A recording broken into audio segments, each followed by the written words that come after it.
La camerise se retrouve à l'état sauvage en Amérique du Nord, mais ce n'est que tout récemment qu'on la cultive.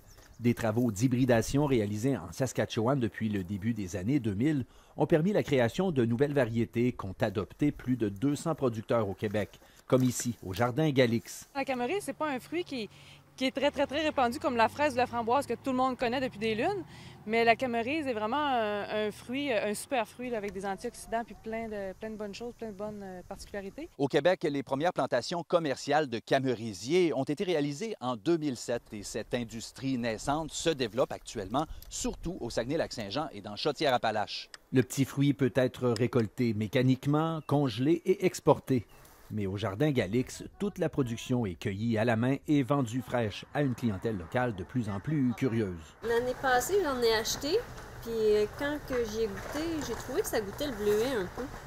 Mais plus surette, mais pas beaucoup plus surette. La camerise est souvent utilisée dans des aliments transformés, comme des pâtisseries. C'est quand même un fruit qui est un peu acidulé. Hein? Fait que, c'est, ceux qui n'aiment pas le acidulé, ils peuvent cramper des joues un peu. C'est moins agréable.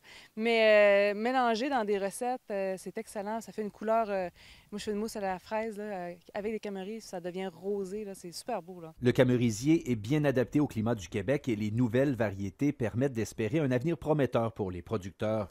Il ne serait donc pas surprenant que ce petit fruit prenne de plus en plus de place dans nos assiettes au cours des prochaines années. Alexandre Quentin, TVA Nouvelles, Sept-Îles.